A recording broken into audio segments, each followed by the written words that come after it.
स्वागत है आपका जनायटम रक्षा चैनल में। हम आज उपस्थित हैं परम पूज्य आर्यिका श्री 105 विश्रे श्री माता जी के सम्मुख और माता जी से चर्चा करते हैं कि जैन धर्म और आर्यिका माता जी, जो जिन धर्म में आर्यिका माता जी होती हैं, उनका क्या अस्तित्व है, क्या महत्व है, समझते हैं माता जी से और शुरुआत करते हैं। सीधे सीधे माता जी के पास चलते हैं और पूछते हैं माता जी से और माता जी से समझते हैं कि आसान शब्दों में अगर जैन धर्म को हम समझें और आर्यिका माता जियों का हम अगर वर्णन को समझें तो जैन धर्म क्या कहता है। सीधे सीधे सबसे पहले माता जी का छोटा सा मैं परिचय कराता हूँ। वंदामी माता जी। माता जी, आपके साथ में जैसे आपने दीक्षा ली और आर्यिका आप बनी, तो आर्यिका होने में क्या अंतर आता है अपोजिट टू दिगंबर मुनि? जैसे दो जगह होती है, दिगंबर मुद्रा होती है, दिगंबर मुद्रा है। और आजकल ये जो टीनेजर है, जो 15 साल से लेकर 25-26 साल 30 साल तक का जो युवा युवती है, वो ये चीज समझना चाहते हैं कि आखिर जब स्त्री पर्याय से मोक्ष संभव ही नहीं है तो फिर आर्यिका दीक्षा का क्या महत्व है? थोड़ा सा आप बताएं तो इससे समझ में आए। आर्यिका पद स्त्री पर्याय का सर्वश्रेष्ठ पद है। इसके ऊपर वो स्त्री जा ही नहीं सकती। अब आप कहें दिगंबर मुद्रा मुनिराज स्त्री मुनि के समान, उनके भी 4 से 28 मूल गुण हैं, पर अब आप कह रहे हैं कि स्त्री पर्याय से मोक्ष नहीं है तो आर्यिका क्यों है? आप देखिए, जैन कुल मिला है, जैन धर्म मिला है और सच्चे वेद शास्त्र सानिध्य मिला है। अब जब हम इस पर्याय से पुरुषार्थ नहीं करेंगे तो आगे फिर हमें वही 1 इंद्रिय, 2 इंद्रिय, 3 इंद्रिय, 4 इंद्रिय और यूं कहें निबोध आदि में जाना पड़ेगा, क्योंकि ये हमें 2000 साल की यात्रा के लिए ये सफर मिला है।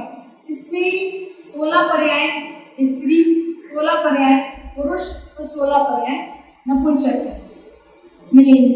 इस बीच अगर हमने सम्यक को प्राप्त नहीं किया और यूं ही अपना समय व्यतीत कर दिया संसार की सुख सुविधाओं में, तो हमें फिर से उसी निबोध में जाना पड़ेगा जहाँ से जब 608 मुनिराज मोक्ष जाते हैं तब कोई एक जीव निकलता है। ऐसी उस निबोध में जाना पड़ेगा।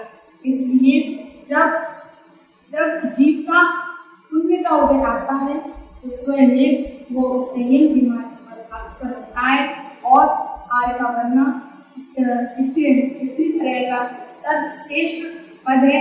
इसलिए अगर स्त्री पर्याय से छुटकारा पाना है तो अपने जीवन में सर्वप्रथम सम्यक को प्राप्त करें। सम्यक की बात अपने जीवन संयम और सम्यक आ गया तो निश्चित इस स्त्री पर्याय से छुटकारा मिल जाएगा। क्योंकि देखा जाता है व्यवहार में कि जितनी भी दुख हैं इस संसार में सबसे ज्यादा स्त्रियों को है, क्योंकि स्त्री जन्म से लेके लास्ट तक परतंत्र रहती है। जब उसका जन्म होता है तब पिता की आश्रित रहती है और थोड़ी युवा हुई तो भाई के आश्रित रहती है। उसके बाद जब उसकी शादी हुई पति के आश्रित रहती है और जब शादी होने के बाद जब उसके बच्चे हो गए उसके बाद बच्चों के आश्रित रहती है। मतलब स्त्री पर्याय कभी स्वतंत्र रह ही नहीं सकती। इसलिए अगर जिन्हें अपनी आत्मा के हित का विचार है वही इस मार्ग को अपना सकती हैं और आज नहीं है कल्याण पर उसमें तो कल्याण है। क्योंकि जब कोई व्यक्ति व्यवसाय खोलता है तो क्या उसे पता है कि आज ही सफलता मिलेगी? नहीं, आगे सफलता निश्चित है। इसी प्रकार संयम के साथ इस भाव में नहीं तो 2-3 भाव में जो व्यक्ति अपने जीवन में संयम प्राप्त कर लेता है और सम्यक को प्राप्त कर लेता है वो निश्चित 2 या 3 और ज्यादा से ज्यादा 8 भाव में से उसकी मुक्ति निश्चित है। ये इसलिए आर्य का बनना स्त्री पर्याय में आर्य का बनना सर्वश्रेष्ठ है। तो माता जी जैसे आपने कहा आर्य का बनना स्त्री पर्याय में सर्वश्रेष्ठ है, तो अपन अगर इसमें पीछे जाएं तो ये लगभग कितनी पुरानी परंपरा होगी कि आर्य का बनी? क्या जैसे अपन के काल है, जैसे प्रथम द्वितीय काल, जैसे पहले भोग भूमियां होती थी उसमें जोड़े से ही पैदा होते थे और भोग भूमियों तो भोगी होते थे, लेकिन चतुर्थ काल जो दुखमा काल आया उसमें सुख पहले मिलता है, दुख मिलता है, दोनों चीजें मिलती हैं, तो उस काल से ही आर्यता शुरू हो गई थी या इसका और कोई पीछे है भूत जो अपन समझ सकते हैं? देखिए आर्यका जब आदिनाथ भगवान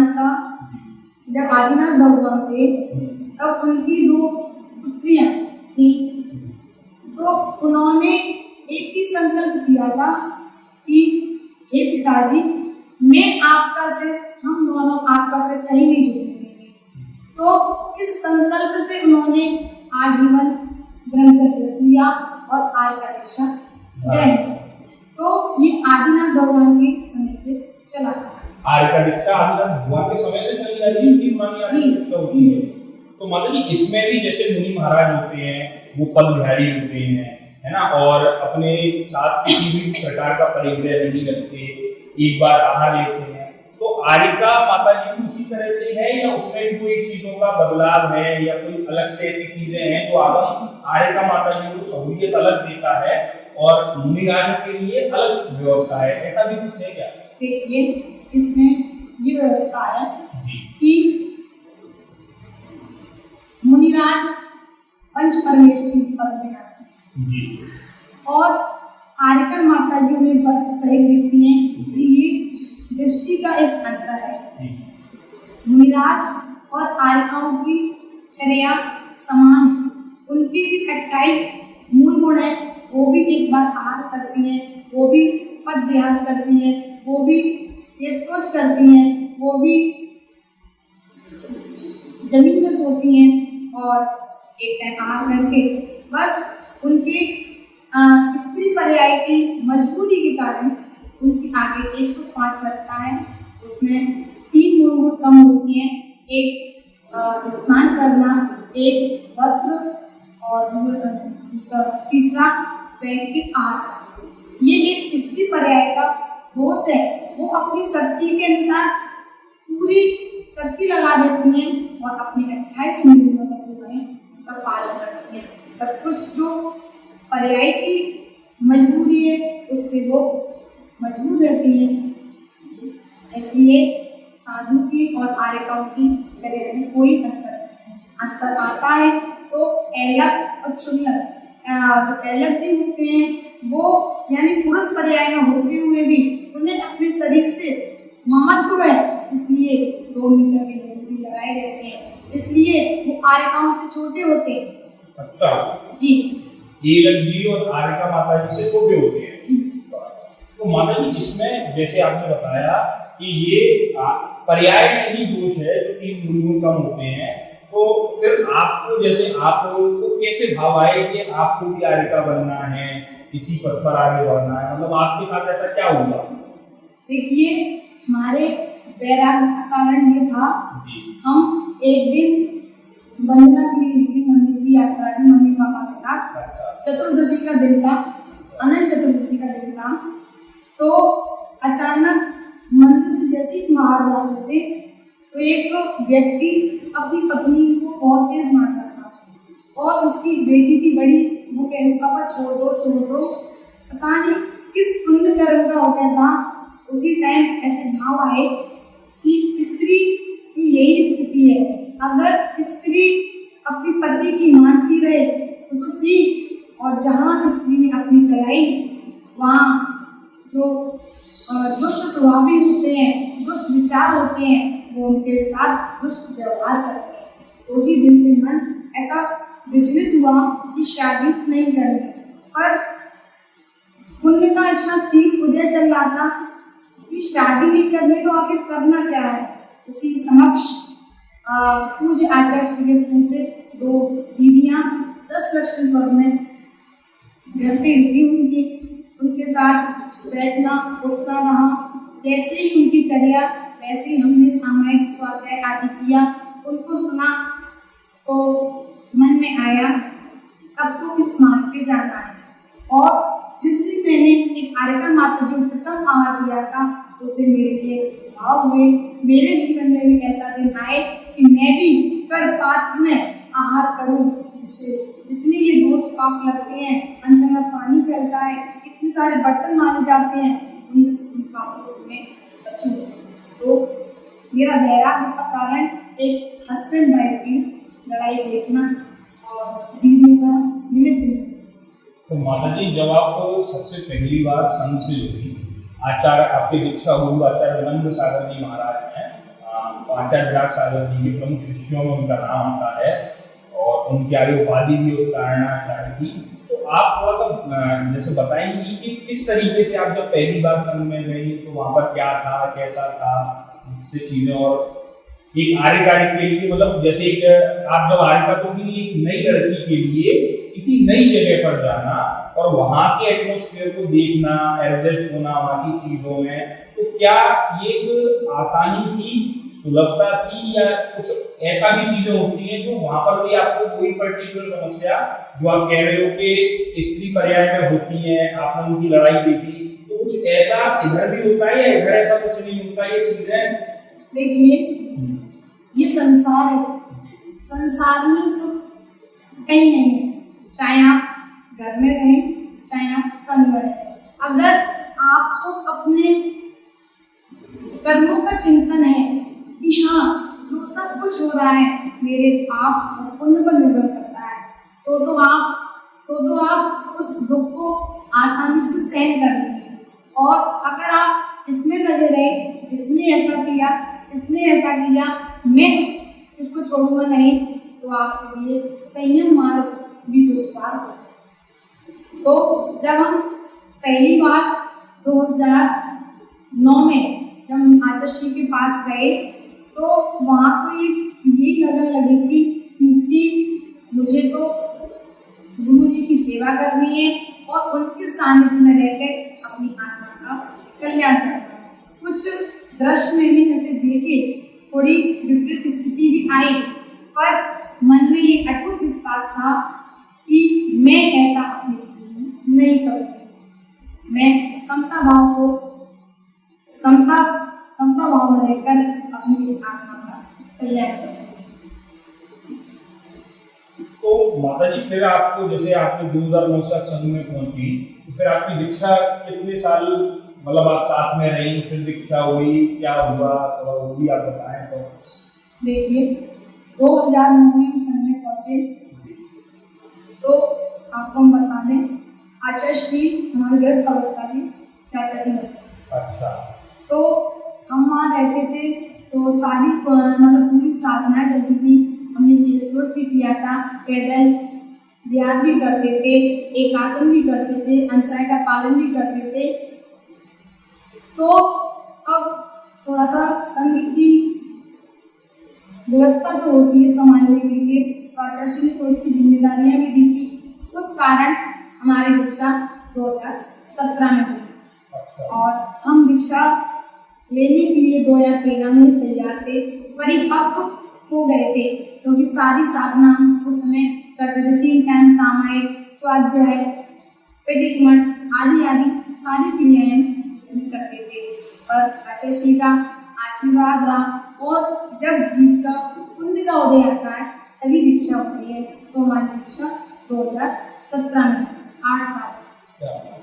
तो माता जी, आप बार बार पुण्य पुण्य पुण्य आ रहा है, तो ये पुण्य हकीकत में होता क्या है? मतलब बार बार हर चीज के लिए वो कहते हैं फलानी चीज है तो पुण्य से है, वो चीज है तो पुण्य से है, अपन इतनी देर से ही बातें कर रहे हैं, तो इसमें पुण्य बता रहा है। तो पुण्य एक्चुअल में क्या होता है? पुण्य को अपन किस तरीके से डिफाइन कर सकते हैं कि पुण्य है क्या है? देखिए, एक पुण्य होता है सांसारिक, एक पुण्य होता है धार्मिक। अब जैसे सांसारिक पुण्य, जैसे आपका पुण्य है तो आपको घर में सारी सुख सुविधाएं, यानी कि घर भी है, गाड़ी भी है, एसी भी है, बच्चे भी हैं, माता पिता भी हैं, सब संपन्न है, कोई कमी नहीं है। अब आप इस पुण्य के उदय में भोग में लग गए हैं, आप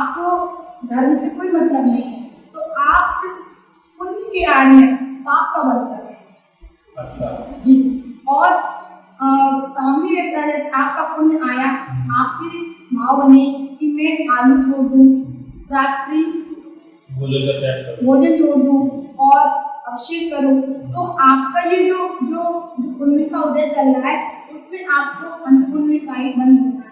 पुण्य यानी सुख दिलाने का, एक सुख आत्मिक सुख, एक सुख संसारी सुख, वो जीव के ऊपर आधारित रहता है कि वो उस पुण्य के उदय में पाप का बंद कर रहा है कि उस पुण्य के उदय में पुण्य का बंद।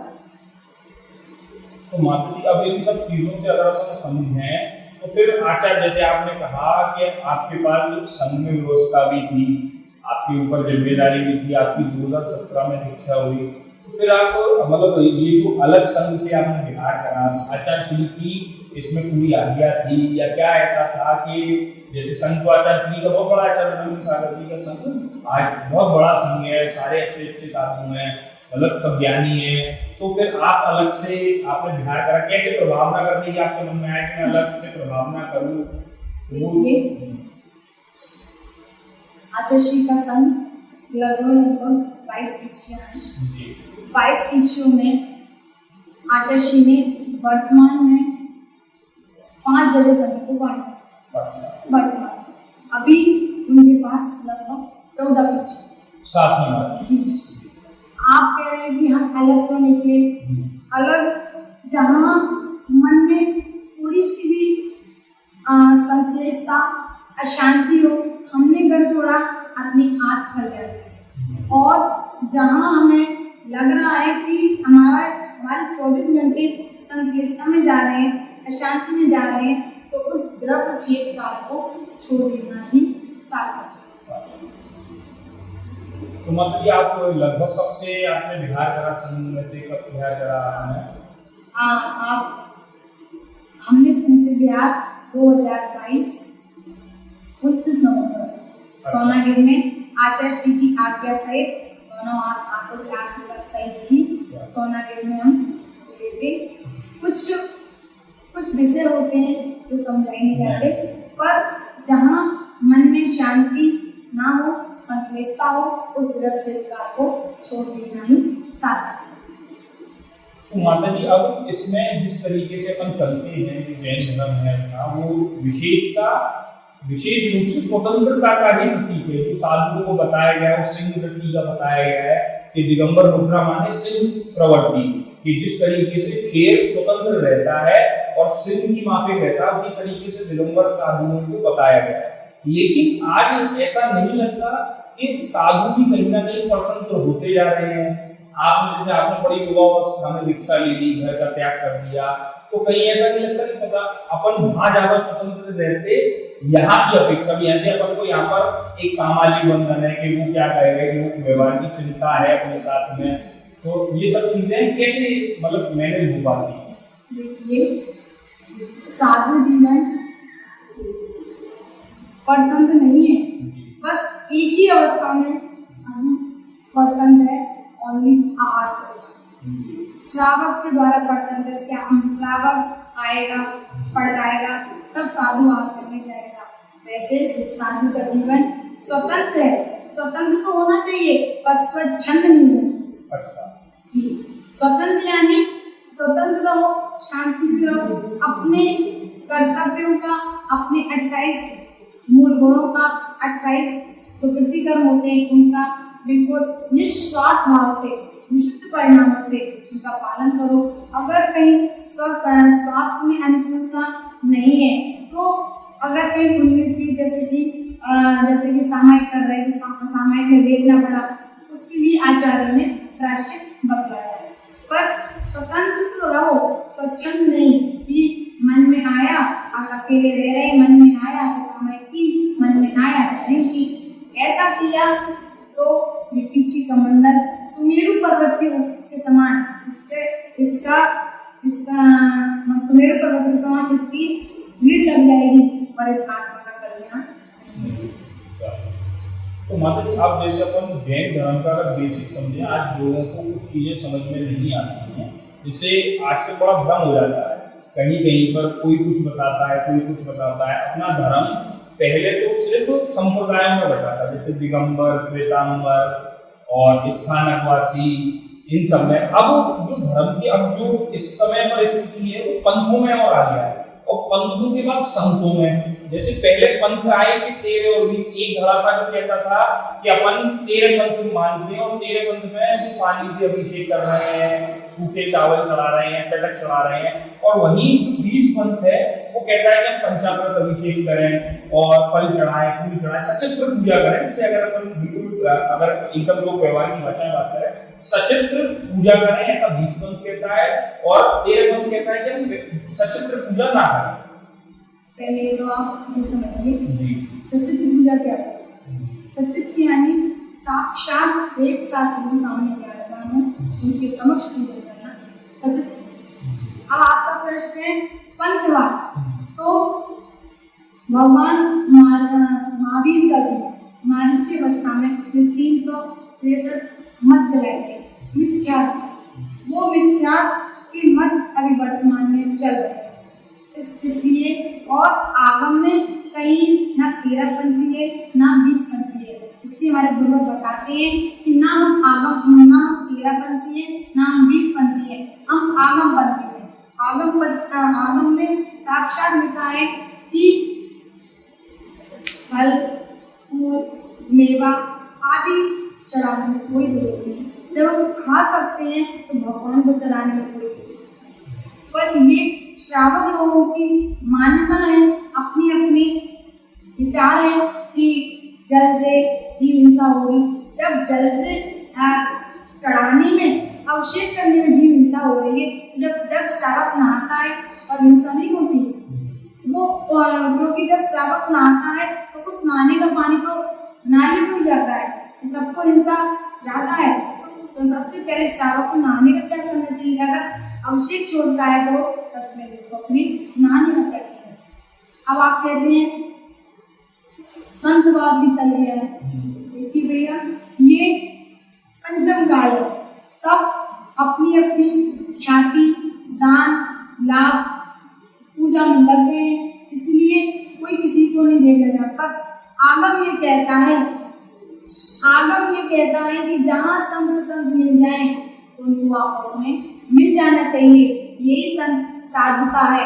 अगर उसके अंदर ये नहीं है तो कितना बड़ा भी साधु हो। तो मतलब इसके लिए अब जैसे आजकल जो लोग हैं उनको किस तरीके से चीजें करनी चाहिए जिसको सही धर्म से जुड़ पाए, सही चीजों को कर पाए, ऐसा कैसे हो सकता है? देखिए बेटा, पंचम काल उपमा काल है, इसमें धर्म से जुड़ना अपनी विचारों पर निर्भर करता है। अगर हम साधु के पास जा रहे हैं, उनकी सुन रहे हैं, तो उस बात पे चिंतन मनन करना अति आवश्यक है। हम लोग गए, बैठ के आ गए, सुना और एक कान से सुना दूसरे निकाल दिया, तो उस व्यक्ति के जीवन में आने वाला नहीं। तो माता जी, जैसे आप आचार्य विनम्र सागर जी की शिष्या हैं, तो उनके गुरु गणाचार्य विराट सागर जी, तो ये जो परंपरा है ये कैसे चली आ रही है? मतलब इस परंपरा का थोड़ा सा आप बताएं, विस्तार कैसे था, क्या था? ये परंपरा तो अनादिकाल से चली आ रही है। पहले सन्नति सागर जी, उनसे दीक्षित, अनादिकाल से चली आ रही है, इसमें तो कुछ कहने का कुछ नहीं।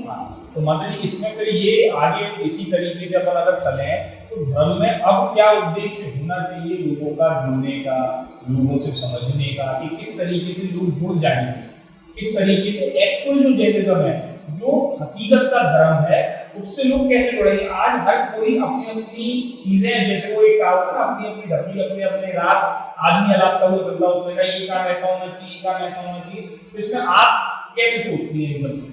देखिए, अगर अपने जीवन में धर्म लाना है, वास्तविक धर्म समझना है, सबसे पहले स्वाध्याय होना हमारे जीवन में बहुत चाहिए। जो आचार्य गणधर परमेश जी हमारे सामने शास्त्रों की रचना कर गए हैं, क्यों? क्योंकि उन्हें पता था कि वर्तमान के समय में धर्म की हीनता होने वाली है। श्रावक पाप करेगा और श्रावक को कौन समझाएगा कि धर्म क्या है?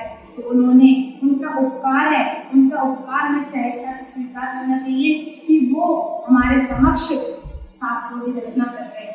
सबसे पहले व्यक्ति के जीवन में स्वाध्याय होना बहुत जरूरी है। तो माता जी जैसे आप आचार्य, जैसे आपने दीक्षा ली आचार्य विनम्र प्रसाद, है ना, तो इसमें ऐसा भी कोई है कि जैसे आर्यिकाओं को दीक्षा दे सकती हैं? जैसे अपन बहुत बार देखते हैं, अभी हमारे आगरा में विशुद्धमती माता जी हैं, तो उनके नाम के आगे लगा हुआ था गणनी आर्यिका। तो गणनी आर्यिका कौन होती है? गणनी आर्यिका ये भी एक स्त्री पर्याय में दो व्यवस्था है। जैसे आचार्य परमेश्वरी होती है, वैसे ही गणनी आर्यिका होती है। गणनी यानी समूह की प्रमुख गणनी आर्यिका होती है, उन्हें दीक्षा देने का अधिकार है। हालांकि आगम में ऐसा भी देखा है, सीता जी को दीक्षा दी थी वो आर्यिका माता जी, यानी कि आगम में ये भी आया है कि आर्यिका माता जी भी दीक्षा दे सकती है। पर ये एक युग, ये व्यवस्था रूप की एक गणनी यानी प्रमुख संघ की एक प्रमुख नायक को स्थापित करके उनके अंडर में सभी लोग रहे, इसलिए गणनी आर्यिका। तो माता जी गणनी आर्यिका माता जी सिर्फ महिलाओं को दीक्षा दे सकती हैं या वो मुनिराज को भी, मतलब ईलक चुल्लक जी, मुनिराज दिगंबर रुद्रा को भी दीक्षा दे सकती है? देखिए, जिनके अंदर जितनी योग्यता होती है वो अपनी योग्यता के अनुसार ही कार्य कर सकता है। जब वो दिगंबर नहीं है तो वो दीक्षा मतलब मुनि दीक्षा नहीं दे सकता, और मात्र सिर्फ स्त्रियों को ही दीक्षा दे सकती है। तो मतलब इसमें आर्यिका पद के बाद जैसे चीजें चलती हैं, अगर कोई ऐसी चीज आ जाती है कि अपन को लगता है कि नई चीज अच्छी नहीं हो रही है ना, आर्यिकाओं में भी जैसे बहुत सारी चीजों में जो समस्या होती है, तो वो चीजें कैसे होती है? जो जैसे औरतों के संबंधी समस्याएं रहती हैं, उन सब चीजों में जब आप लोगों के संग आती है तो आप उनको किस तरीके से देखते हैं, क्या करते हैं? जैसे अपन औरतों को एक समस्याएं रहती हैं, है ना, तो उन सब चीजों को अपन किस हिसाब से देखते हैं, वो मैनेज कैसे होता है? उसका भी आगम में वर्णन है पूरा। आचार्य परमेश्वरी ने शास्त्र में पूरा उनके वर्णन किया है, उसमें कहीं से कुछ नहीं छुपा है। उनके भी अपने अपने नियम रहते हैं, रूल्स रहते हैं। जैसे कि स्त्रियों की जो मजबूरी होती है, उस समय जब आता है तो उस समय आर्यिका माता जी 3 दिन मौन रहती, आगम में वर्णन है मौन रहने का, क्योंकि मौन इसलिए रहते हैं, बहुत से लोग प्रश्न करते हैं माता जी आप 3 दिन मौन क्यों रहती है, तो उसमें वर्णन है कि उस समय जो सूक्ष्म जीवों की हिंसा होती है उनके निमित्त से, इसलिए उस हिंसा के दोष के कारण 3 दिन मौन रहती है। और अब रहा कि आहार करना चाहिए कि नहीं, बहुत से लोग ऐसा सोचते हैं कि माता जी को आहार नहीं करना चाहिए। पहले के समय में इतनी सहन शक्ति थी, पर वर्तमान के समय में इतनी सहन शक्ति नहीं है, हीन सहन चल रहा है। तो आगम में ये आया है कि आर्यिका माता जी को इस विशेष परिस्थिति में या तो उपवास या नीरस और या अचांग आहार। अचांग आहार यानी चावल और इमली का पानी, ये आहार करना, यानी ये भी नीरस नहीं है। फिर दूसरी ओर आचार्य ने कहा है गुरु आदेश, गुरु आज्ञा। अब जब धैन सीनन है तो जहाँ स्वास्थ्य ठीक नहीं रहता, अगर तुम्हें आर्यिका माता जी का स्वास्थ्य ठीक नहीं है, अनुकूलता नहीं है, तो गुरु आज्ञा से 1-2 रस का सेवन वो कर लेते। रस यानी घी, नमक, पूरा, तेल, दही, उनकी अनुकूलता के अनुसार वो 2 रस का सेवन कर लेते। और 3 दिन अलग रूम में रहना, मौन रहना, अपने आसन पे रहना। और यहाँ तक इसमें और इतनी विशेषता है कि अगर आर्यिका माता जी के उसमें पानी गिर गया कमंडल में से, वो उस पानी के ऊपर कोई पैर न रखे, ना ध्यान आर्यिका माता जी रखती है, कोई उनकी पीछे को इस समय स्पर्श ना कर ले, इन चीजों का। तो तो मतलब ये सब परिग्रह का क्या रहता है कि परिग्रह जैसे आप जैसे आरिका माता जी हैं और वो वस्त्र धारण करती हैं, तो उसमें भी कोई होता है कि अपन को एक ही साड़ी रखनी है या एक ही कपड़ा रखना है या अपन कितनी रख सकते हैं, ये भी कोई इसमें नियम होता है? इसमें आगम ने बताया है कि आरिका माता जी दो साड़ियाँ अपने पास रख सकते हैं। एक मतलब एक दिन में मात्र एक साड़ी ही धारण करेंगे। अगर किसी कारणवश उन्होंने दूसरी साड़ी पहनी या साड़ी मतलब बरसात में भीग गई है या किसी से छू गई है और उन्होंने दूसरी साड़ी अगर पहन ली तो उनको आचार्य से प्रायश्चित देना होता है। और एक साड़ी को एक्स्ट्रा इसलिए रखती हैं जैसे कभी बरसात है, सर्दी है, साड़ी नहीं सूख पाई तो वो उस साड़ी को पहनती है और नियम ऐसा ही है तो साड़ी आगे रख सकते हैं। तो मतलब कि जैसे अब अगर अपन जैन धर्म को और सूक्ष्मता से समझें तो इसमें जैसे 5 पद है, नमोकार महामंत्र, उसमें 5 पद है, आर्यभट्ट, सिद्ध, आचार्य, उपाध्याय और साधु। तो क्या जो आरिका माता जी हैं वो साधुओं में आती हैं या नहीं आती? देखिए, वस्त्र रहित जितने भी पद हैं वही परमेष्ठी में आते हैं। वस्त्र रहित जी जितने भी पद हैं अनंत, सिद्ध, आचार्य, उपाध्याय, साधु, यही परमेष्ठी में आते हैं। आरिका माता जी परमेष्ठी पद नहीं, क्योंकि उनका व्यवहार से बस दिख रहे हैं। अच्छा, इसको मतलब थोड़ा और डिस्क्राइब करिए, अनंत कौन, आचार्य कौन, सिद्ध कौन? देखिए, अनंत कौन? अनंत जो केवली भगवान हो गए हैं, जिन्होंने 4 भाग्य कर्मों का नाश कर दिया है, जो 40 मूल गुण के धारी हैं, जो वीतरागी, सर्वज्ञ, हितोपदेशी हैं, अनंत परमेष्ठी के। और सिद्ध परमेष्ठी जिन्होंने अष्ट कर्मों को नाश कर दिया है और 8 मूल गुणों को जिन्होंने प्राप्त कर लिया, 8 गुणों को जिन्होंने प्राप्त कर लिया है। 8 गुण कौन से? अनंत दर्शन, अनंत ज्ञान, अनंत सुख, अनंत वीर, अव्यागाद, अपूर्व, सूक्ष्म और अवमानक। ये 8 गुण सिद्ध परमेष्ठी के होते हैं, जिन्होंने प्राप्त कर लिए, जो लोक के अग्रभाग में स्थित है, उन्हें सिद्ध परमेष्ठी कहते हैं। आचार्य परमेष्ठी जो पंचाचार का पालन करते हैं, शिष्यों को शिक्षा दीक्षा प्राप्त देने में कुशल है और जो संघ का संचालन करते हैं, उन्हें आचार्य परमेष्ठी कहते हैं। उपाध्याय परमेष्ठी जो स्वयं पढ़ते हैं और शिष्यों को पढ़ाते हैं, उन्हें उपाध्याय परमेष्ठी कहते हैं। इनके 25 मूल गुण होते हैं। और साधु परमेष्ठी जो ज्ञान का लीड रहते हैं, उन्हें साधु परमेष्ठी कहते हैं। इनके 28 मूल गुण। मतलब ये अरिहंत और तीर्थंकर में भी कोई अंतर होता है क्या विशेष? जैसे अपन के 24 तीर्थंकर होते हैं और फिर अपन अरिहंत को देखते हैं, जैसे सिद्ध और अरिहंत में तो ये अंतर है कि सिद्धों की कोई काया नहीं दिखाई जाती है, लेकिन अरिहंत और तीर्थंकर में फिर क्या अंतर होता है? तीर्थंकर मनुष्य पर्याय की सर्वश्रेष्ठ डिग्री है। अच्छा जी। अब जितने भी तीर्थंकर हैं वो नियम से केवली बनेंगे। अच्छा। और केवली बन के अरहंत बनेंगे। तो केवली सबको बनना है और जो तीर्थंकर होते हैं उनका समूह रहता है और जो अरहंत बनते हैं सीधे केवली बन के अरहंत बनते हैं, उनकी मात्र गंधकुटी लगती है। गंधकुटी एक साइड से दिखते हैं भगवान गंधकुटी में, और जो समूह होता है उसमें तीर्थंकर भगवान चारों ओर से प्रमुख दिखाई देता है। ये समूह का अच्छे होता है। मतलब गंधकुटी और समोषण, गंधकुटी को हमने आज से सुनी नहीं थी, गंधकुटी क्या होती है? गंधकुटी देवों के द्वारा ही निर्मित वो माटी की भी भगवान की लगती है। जैसे कि राम हुए, राम भगवान हुए, तो उनकी गंधकुटी लगती है क्योंकि वो तीर्थंकर नहीं होते, इसलिए उनकी गंधकुटी लगती है। उसमें भगवान गंधकुटी आप यूँ समझ लीजिए, एक मंदिर का जो आला होता है ना, एक मंदिर का एक बेदी होती है, उसे उसी आकार की गंधकुटी होती है। एक ही ओर से भगवान।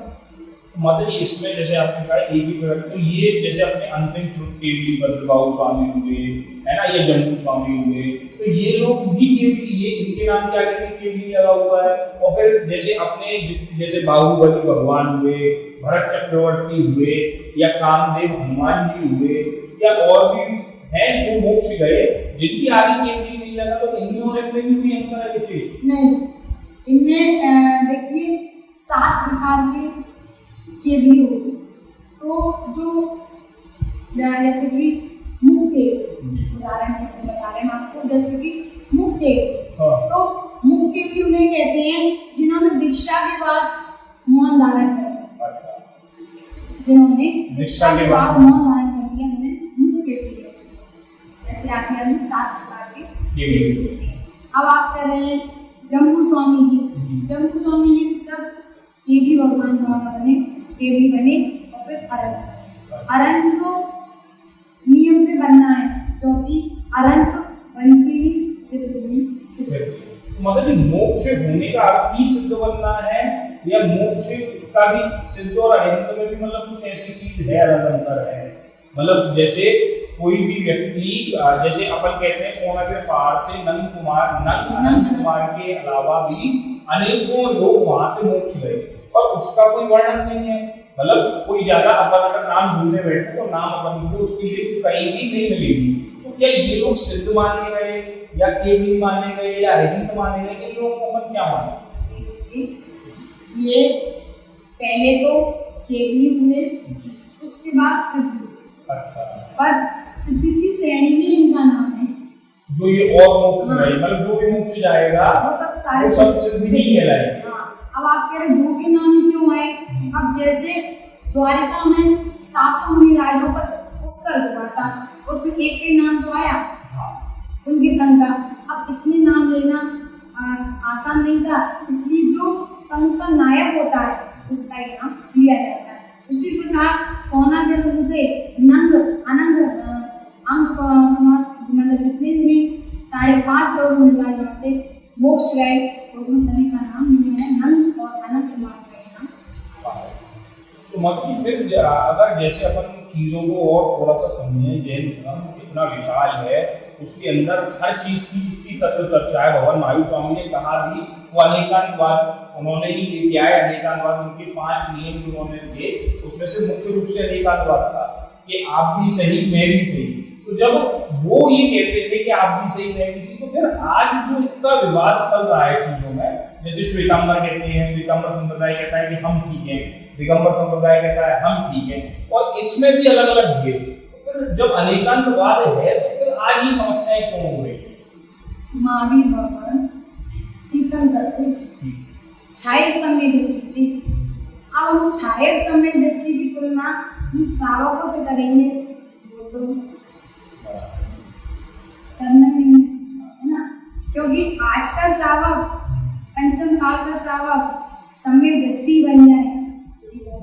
तो मतलब ये आज का जैसे जो श्रावक है, उसको आपके हिसाब से, मतलब आपके अनुसार किस तरीके से चलना चाहिए जिससे वो सम्यक दृष्टि बन पाए, या व्यवहार सम्यक दृष्टि तो बन जाए, तो उसके लिए उसको किस तरीके से अपने जीवन में चीजें करनी चाहिए? पहले व्यक्ति के जीवन में व्यवहार सम्यक दर्शन आना अति आवश्यक। अब व्यवहार सम्यक दर्शन कहता है कि सच्चे देव शास्त्र पर यथार्थ श्रद्धा, यानी कि जीवन में कोई परेशानी भी आती है, 19-20 परेशानी भी आती है, जैसे कि घर के किसी सदस्य को कोई परेशानी होती है, बीमारी हो गई, कोई रोग हो गया।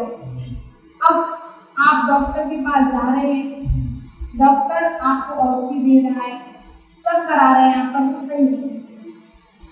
किसी पुराने व्यक्ति ने आपसे कहा भैया जी वहाँ एक बाबा जी बैठते हैं, वहाँ चले जाइए, भूख देंगे लगा लेना, आप चले गए, तो आपने अपने जीवन में सम्यक की हानि कर दी, क्योंकि आपको अपने कर्मों पर श्रद्धा नहीं रहा कि अगर मेरा पुण्य कर्म का उदय होता तो यही पौष्टिक काम होता। वर्तमान की स्थिति यही है कि व्यक्ति मंदिर तो जाता है, भगवान को अर्घ चढ़ाता है, पर उसे भगवान पर श्रद्धा नहीं है। महावीर को मानता है पर महावीर की नहीं मानता, और जिस दिन महावीर की मानने लग जाएगा उसी दिन उसके जीवन में सम्यक सम्यक आ जाएगा। अच्छी बात है, लेकिन आपने कहा अब जैसे कोई व्यक्ति परेशान है किसी चीज को लेकर के, अब वो अपने मंदिर आया, उसमें भगवान महावीर स्वामी या किसी भी तीर्थंकर की जो प्रतिमा वहां विराजमान है उनको वहां पर उसने अर्घ चढ़ाया, पर उसकी समस्या का निपटारा नहीं हो रहा है। हालांकि मैं आपकी बात से सहमत हूँ, उसका पुण्य कम है इसलिए नहीं हो रहा, लेकिन उसका जो विश्वास है वो इसलिए भी तो डगमगा रहा है, उसे दूसरी जगह से ऐसी चीजें बताई जा रही है जिससे उसका श्रद्धान मजबूत हो रहा है। जैसे आचार्य विमल सागर जी, आप के गुरु के गुरु आचार्य विमल सागर जी भी ये सब चीजें करते थे, उनके पास एक लंबी फेरिस्त होती थी, लंबी लाइन होती थी। आज भी उनके जो भक्त हैं वो आज भी कहते हैं कि नहीं, हमारे सपने में गुरुदेव विमल सागर जी आते हैं, हमें बताए जाते हैं, ऐसे बहुत सारे उदाहरण देखने को मिल जाते हैं। फिर जब वो निमित्त ज्ञानी थे, उनके लिए कहते हैं कि निमित्त ज्ञानी थे, उनको चीजें बताए, तो फिर आज भी वो चीजें अभी बहुत ज्यादा पुरानी बात नहीं, अभी लगभग 94 ये मतलब 28-29-30 साल पुरानी बात है। तो फिर अब ऐसा कुछ क्यों नहीं हो रहा कि लोगों की, जब आप कह रही है सारी सम्यक की बातें हैं, सब चीजें हैं, तो फिर कोई दूसरा निमित्त ज्ञानी क्यों नहीं आया जो लोगों का भी कल्याण कर सके, मतलब लोगों को भी मन में रहता है ना। ज्ञान ये सब अपनी साधना के ऊपर निर्भर करता है।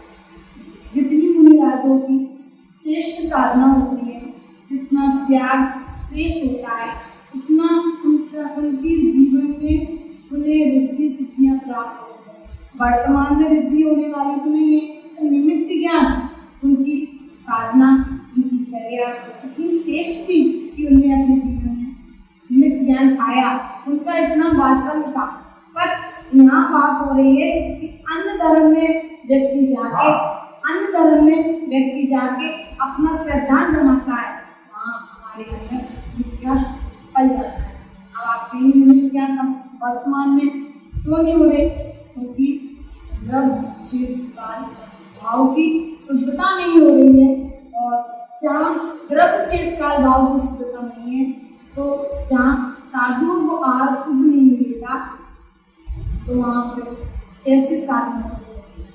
तो माता जी फिर अगर ऐसा होगा, जैसे आपने कहा साधना नहीं होगी तो निमित्त ज्ञान नहीं मिलेगा, है ना, लेकिन अब जो आम जनमानस है उसका श्रद्धान कैसे बढ़ेगा फिर धर्म के ऊपर, जब उसको देखिए आज आप देखें तो आपने कहा पंचम काल दुख मांगा, दुख तो सबके पास है और सारा अपने अपने दुखों पे कुछ चीजें लगी हुई है, लेकिन उसमें क्या कर रहा है ऐसा जिससे उसको लगे कि देखो यहाँ से लगभग सुख को मिले। तो मतलब उन चीजों के लिए, जैसे आपके गुरुदेव जी भक्तांबर से फेमस है, प्रसिद्धि है उनके पास, तो भक्तांबर में भी ऐसी सिद्धियां आती हैं कि ये मंत्र पढ़ो तो सिद्ध हो जाएगा, ये करो तो सिद्ध हो जाएगा। तो क्या वो संभव है और नहीं है? तो क्या ऐसी चीजें अपने यहाँ पर भी है जो बाहर भी मिलती है और अपन को नहीं है, अपने यहाँ से मतलब उनका प्रचार हो पा रहा है या लोग उन्हें नहीं समझ पा रहे?